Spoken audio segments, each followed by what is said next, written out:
And welcome back to Studio A. Okay, that one's getting old though. We're bringing that back though. We're going to use that in Toronto. Yeah, we're bringing it back. So what we'll be talking about now is a new era of threat resistance for the Windows 10 platform. Yes, so threat resistance, what does that mean? Threat resistance, as we mentioned in Module 5, you may have the best security solutions in the world. You could have that really hardened shell. You still have to deal with the squishy center, but we're dealing with it. And as we mentioned, the security landscape has changed dramatically in the past few years.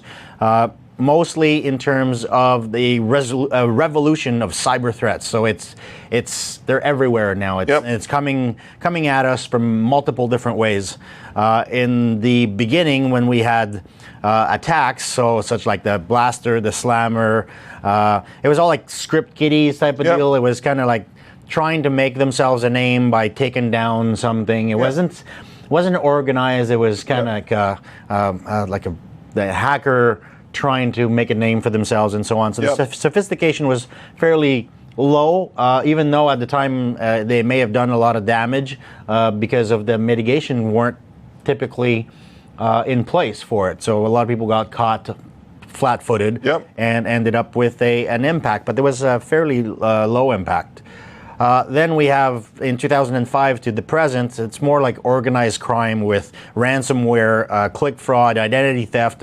I've been victim of identity theft like 3 times now. So I'm very, very careful about all of that type of information in terms of phishing expedition and so on. So it's actually more of a targeted approach now, and they're doing it for profit. So ransomware, where you get an email with a little application or a little attachment. You're not quite sure where it's coming from, or you go and see inappropriate sites, and then first thing you know, it encrypts your data and pops up that's saying, okay, well, you must pay us to get the key to decrypt it, or else we'll wipe your machine. This type of ransomware is more what we've seen since 2005 to the present. And that's occurring more and more on sites that may not be questionable. Like even shopping. I'm shopping for a project car, looking for a Dodge Challenger, and you run into situations where you go to some specific forums where they sell the cars, and those too get ransomware attacks on them as well. On canitpro.net, in the comments, we often get people that will put comments with link to places that are bad. So we're trying to do a good job at filtering those and deleting those posts. But every once in a while, there's so many blogs around that some may sneak by. But from 2012 and beyond, the attacks in a lot of cases take shape as like nation activists. For example, the Sony breach and added terror to the playbook. So when Sony got hacked, and it wasn't just about embarrassing the Sony employees and the information that got leaked out of it, but they actually took it to another level where they threatened the lives of people if you were going to go see the movie. So it's a different mentality. It's a different area in terms of, can I mitigate that? If you're looking at the White House, which typically should have unlimited budget to be vulnerable, it was on CNET in 2015. It was reported that the hackers had breached the White House network. Well, I think the White House is equipped. But still, something happened. So how do we deal with this? How do we mitigate those risks? Well, there's 3 ways we need to do it, and then we have to do them like simultaneously. We have to, first of all, to ruin their economic model. And then break their attack playbook, because we do know, because of the information we get from the from McAfee and Symantec and all of those, plus the information that we collect through the software removal tools and the Microsoft Defender and stuff like that. We know what kind of attacks are coming in, or what kind of we've been at it for a long time, so we know what the playbook is, so we try to eliminate those, and we try to eliminate those vectors of attack. So security from inside out. So it's not about bigger walls, it's looking outside the bigger walls and inside the bigger walls. Well, remember, just protecting the perimeter is not enough, right? No. Because once you get inside the perimeter, Well, and we talked about this in Module 5, Yep. where often the leaks come from inside, and the leaks are typically accidentals. Yep. So we have to deal with that. And how do we deal with that? Well, for identity protection, let me just build out this thing here so we can just talk to it. Yep. We have identity protection, so password theft, increasingly successful. Multi-factor solutions are too complex. That's what's in Windows 7 or in previous versions of Windows. Bolt-on. It was a bolt-on. It was bolted on. Yep. So right now in Windows 10, it's part of the platform. It's built into it, Yep. where we have viable password alternatives. We have easy or low-cost multi-factor, especially if you're going with Azure Active Directory, Yep. where you can use a phone as your second factor with. And we'll talk about this in the next module, Module 7. with Microsoft LO or Microsoft Passport, where you get biometrics as your second factor authentication. So we are building this into the platform. In terms of disk encryption, again, in Windows 7 and in previous versions, the encryption was there and the possibilities were there, but it was more difficult to deploy, more difficult to manage. We did have third-party or use a third-party solution for DLP. So DLP really means data loss prevention. Yep. In Windows 10, disk encryption increasingly enabled out of the box. So you get it, boom, in Windows 10, you install it. Encryption available in all the SKUs, BitLocker on Pro and Enterprise. DLP is in Windows. It's better with Azure and Office, of course. In terms of threat resistance, 300,000 malwares threats per day. Yep. I'm not quite sure where that statistics comes from, but it's very scary. Remember, this is a mobile-first world. So Yeah. those threats come on all platforms, right? It's something that keeps IT professionals up at night because it's no longer just attacking the desktop. It's attacking any device that connects to your infrastructure. And not just the desktop, but also attacking the users. Yep. Which is where we have to worry about that. So with that amount of attacks, the antivirus can't really keep up. So with Windows 10, we rate new malware threats per day is irrelevant. We lock down Windows only to trusted apps. So with Device Guard and Windows Defender.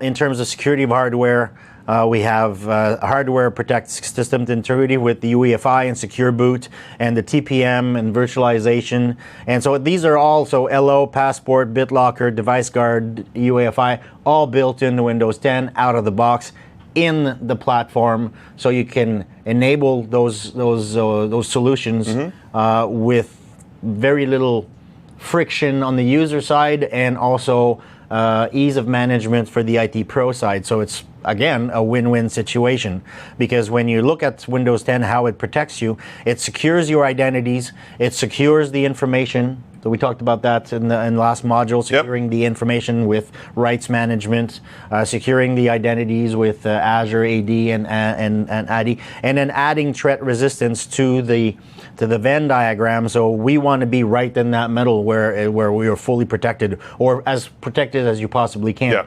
Because you really have to look at it holistically. It's not just protecting the device, it's not just protecting the user, it's protecting everything: security, information, and threat resistance. We've improved the threat resistance, and we'll talk about this a little bit more. So in today's challenge, we have the apps. The model we've had in the past is that the apps were trusted by default unless a threat was detected. Correct. So it was always a reactive process. So we see an attack in the wild, or we see an exploit in the wild, we deploy either a patch or a virus signature that will apply that, push that out. But there's a gap in there from the time we notice it to the time where it's deployed. So we've defined these as threats, but it was kind of like a reactive. What we want to go, it was detection based, so not.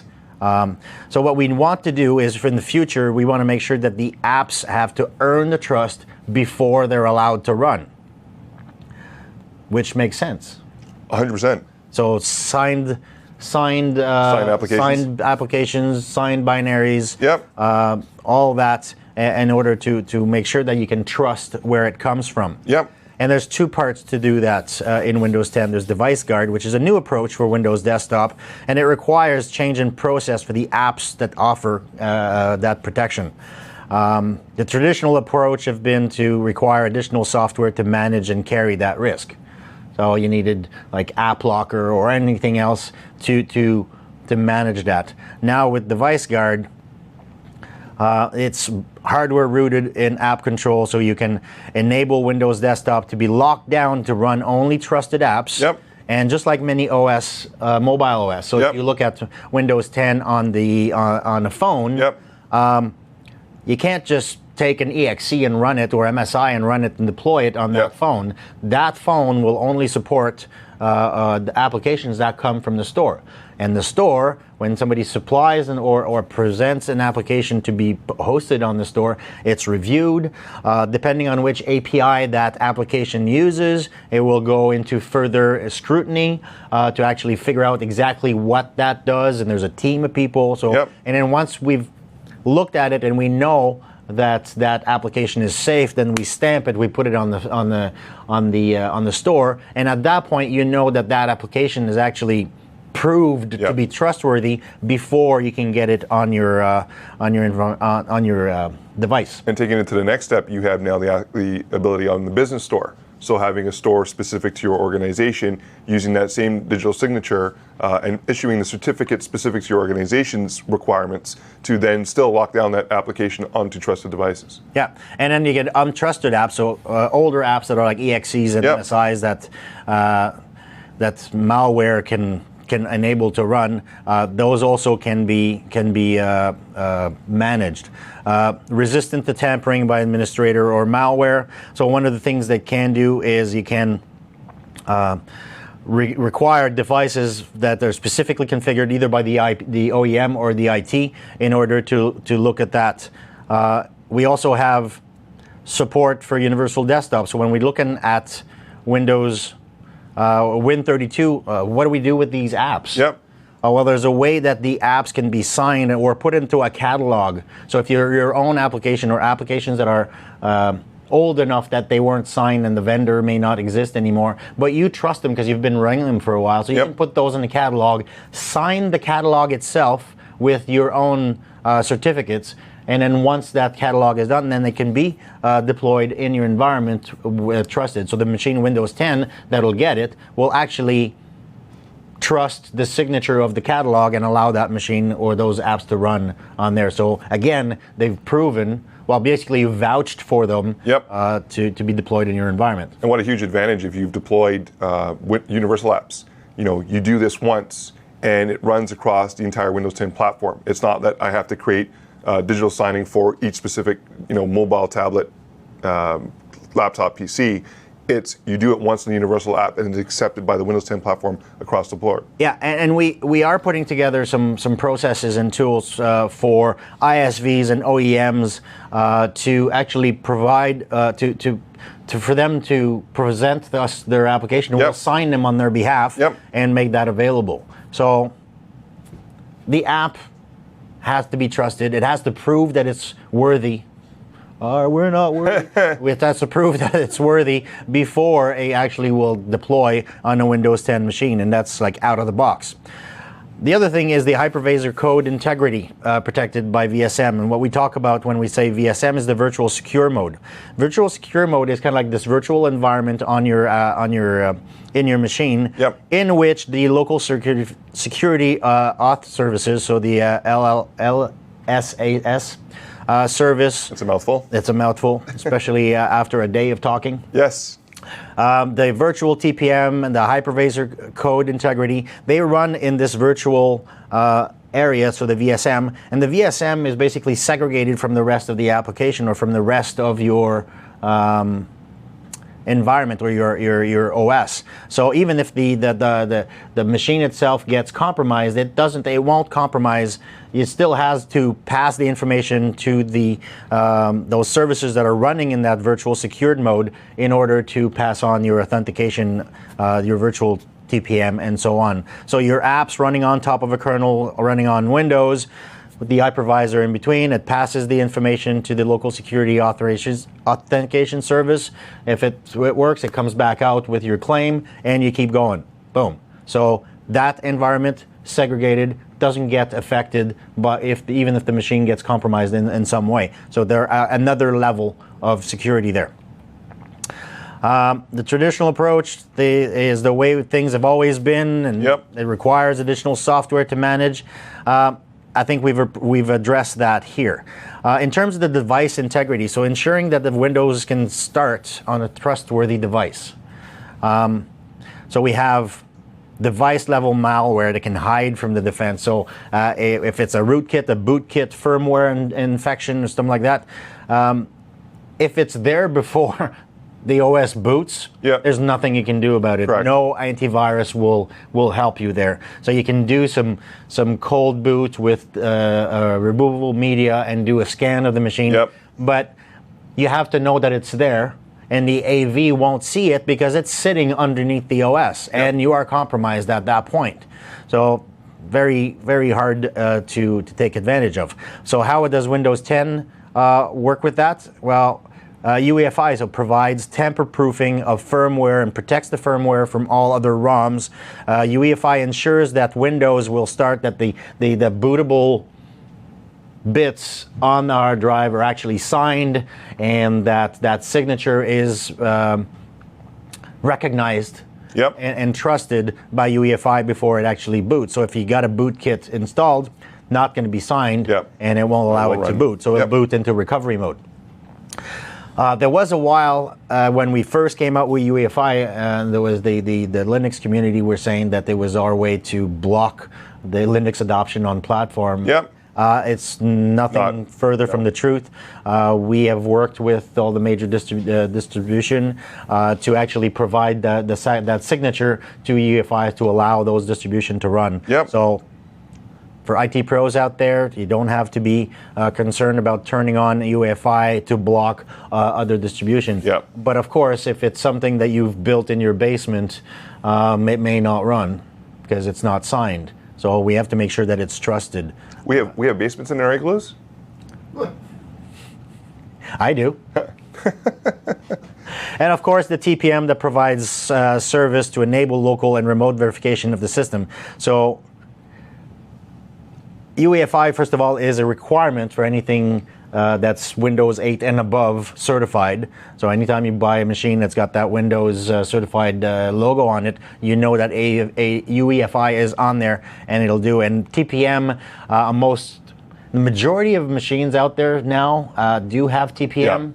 Not all. Not all. If you go to consumer grade machines, they may not have TPM.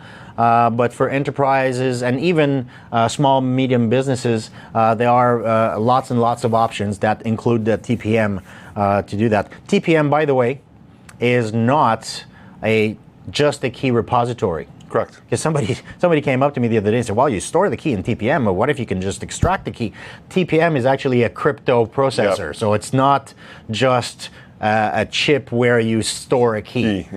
So it's a hardware crypto processor. And in terms of the platform integrity, we also want to make sure that we mitigate for attacks that tamper with the core and the entry or the system that passed the system defense. So the infected drivers, like things that run at a low level on your machine. So Windows as the trusted boot. We had that in Windows 8, improved in Windows 10. Trusted boot that prevent the malware from starting during the boot process. So, okay, UEFI, the boot process is trusted. I allow you to boot. But once it's booted, if something was going to come in and inject itself in the boot process, it could be bad because, again, it'd be there before your anti-malware would be loaded, and that way you could actually have dire consequences. But with trusted boot, it actually ensures that every part of the boot is trusted, and if anything changes in the order of the boot or something that's untrusted, will actually stop and roll back. So Windows isolated system core and puts those sensitive processes into a container that offers protection, and even from kernel level breach. Provable PC health, you mentioned that earlier, where you actually have your machine has to prove itself to be healthy and protected before it will be allowed to connect to the rest of the network. This has been around for a long time. NAP, Network Access Protection. Not very many people actually deployed it. But now we're making it, again, built into the platform, a lot easier to leverage. So that's by making it easier, less friction, easier deployment, and you get the advantage, or you get the value that this will bring to you. So value for the IT pros, not as many steps or not as hard in order to deploy and manage. To the users, completely transparent, so no friction there. For the enterprise, well, you're just that more secure. So we're kind of addressing those because if a machine that's compromised connects to the network, then that just spill out, and that squishy center becomes compromised everywhere. Yep. So the platform and the platform and the app security. So we want to protect the system and protect the apps from the most common attacks and the malware. So we do have in Windows 10 capabilities to mitigate those types of attacks. So like the LSR, so address space layout randomization. So the machines won't always address the memory in the same way. It'll randomize it. So the malware that's looking to get to that info will not be able to do that. In terms of also, it protects for buffer overrun attacks because once it gets to the end of the buffer, there's no more, or the addressable memory is not there. So you can't inject your code, you can't inject your malicious info into that buffer overrun and take advantage of it. So there are other tools such as CFG, so control flow guards, and all kinds of different mitigation that are built into Windows 10 platform. And of course, if we look at the Windows vulnerabilities, we've basically raised the bar, where we continue to raise the bar and raise the cost for the bad guys to actually do the so in terms of prior to 2003, we really had no mitigation. It was kind of like an open door. With XP, with SP2, then we got DEP, we got Safe SEH, heap hardening, the impact, so data couldn't be executed as code, protection for stack buffers, exception change, and so on. Windows 7, that we introduced the first version of SLR, and of course to check about for memory layout randomized, improved protection for heap and metadata. Windows 8, we took it a step further with ASLR version 2, DEP, heap hardening version 3, and Windows 10, we've taken it further with the CFG, or the flow control. So platform security app, so we're protecting the system, we've protected the app from most malware, offer secure event channels for advanced malware analytics. So there is a, missing the words right now, process and facilities that will analyze and look at the malware, or the types of malware that are in there, and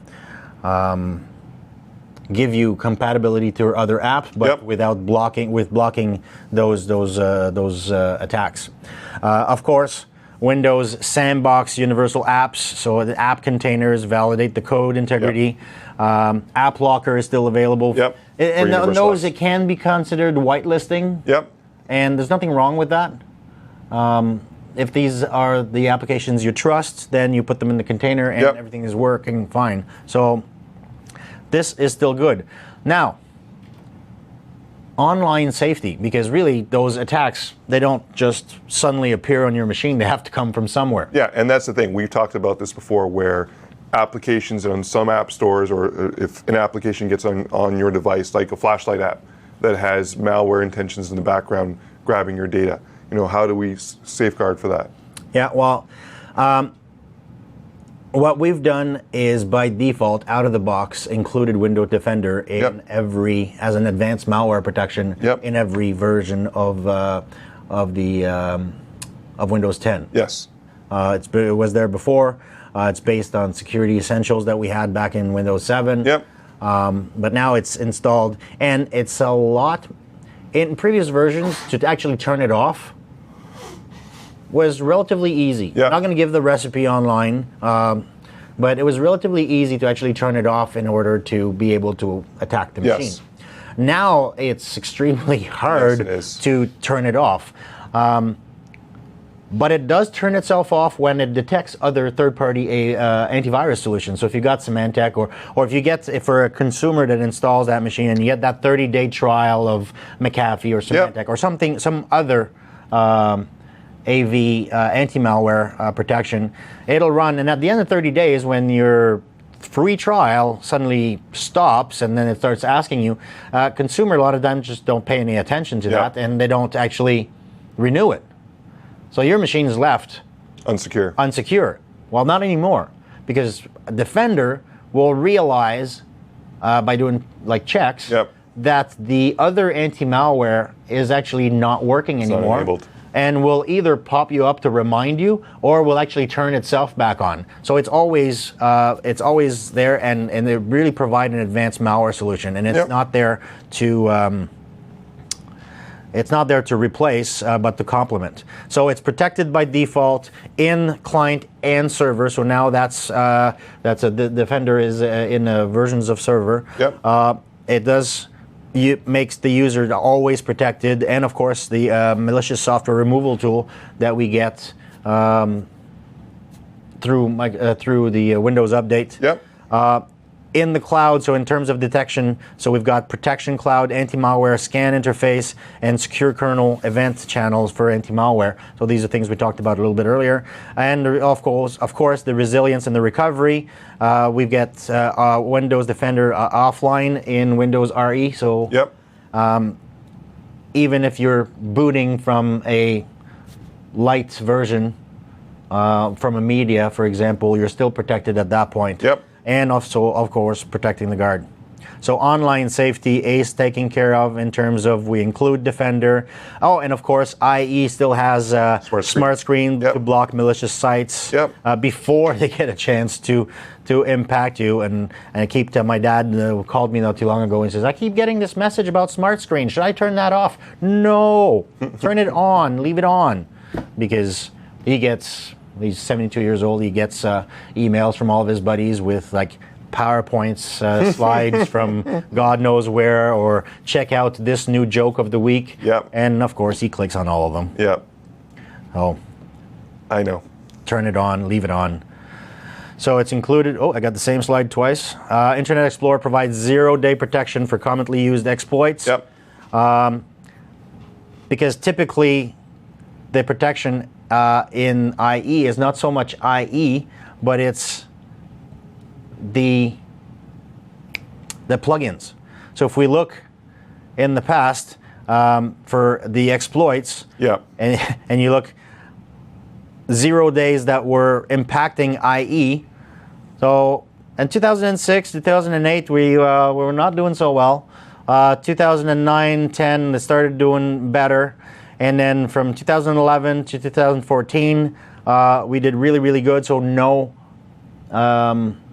0 day actually infected or applied to IE, because we like kept on top of it. In 2014 something happened, but it was mostly because of those plugins that you have, those ActiveX plugin, Flash plugin, Java plugins, anything else that comes into it. So it's not so much IE, but the applications. And if we look at this is the threat detection by active control. in September of November 2014, and you can tell that the purple and yellows are PDFs, your Flash, your Java, are really the parts that get attacked. Yep. Flash. As a point of entry. Yes, it's the point of entry because it gets to a point where we've hardened the OS and the IE so much that the easiest path for the bad guys is to attack the soft, squishy parts that we as users will tie on to our browsers. So we've got to be careful with what we install because we may not always be sure as to where they come and how they're being managed. And of course, so unhealthy client will proliferate malware. So you get access. You try to get access to your network resource. The machine will say, yep, you're in. So that's the way it used to be. I know. Now we have conditional access, so that provable PC health that we talked about protects the resources by denying the access until you've proven to me. So that's the old NAP and the new PPCH health stain claim. So the way it works is really, I'm a user at a machine and I ask for resource or to access to a specific resource. Yep. Me access, please. And then the infrastructure will basically come back to me and say, prove it. Are you healthy? Prove it. Then you say, okay. So you send to your request to the Intune and the Windows PPCH that is in the cloud. It checks to make sure your EFI boot state is clean. It checks to make sure that your client policies, so AV, firewalls, patch states, everything is set. Then it sends back the approval in terms of a claim, and in terms of client policies, I say Intune, but AirWatch, Mobile Iron, they all kind of participate in that. Once you get the claim back saying that yes, I am healthy, I pass that proof on to the infrastructure, and then the infrastructure lets me in. Yep. So we've secured the identities. We've talked about that this morning. We've secured the information. We just talked about that in Module 5. Now we have set Windows 10 to resist the threats, not just by reacting to them, but by being proactive and blocking the entrance and asking the apps, the access, the users, everybody to prove themselves before they get access to the system. So it is a new threat era. Yep. But I believe that Windows 10 gives you the best value and the best mitigation processes and tools to make sure that in this new era of threats that you are well protected. What's fascinating is a lot of the security enablement that's made available on Windows 10 stemmed from mobile. It stemmed from the fact that, because we're doing things differently and we're working differently, mitigating the risk by implementing solutions introduced in mobile, now making it down to the desktop is making us that much more secure. Well, we are in a mobile world. We are. So that's the end of module number 6. Yep. Next up, we're doing secure authentication with Windows Hello. Hello. It's going to be a fun one. Hello. So stay tuned.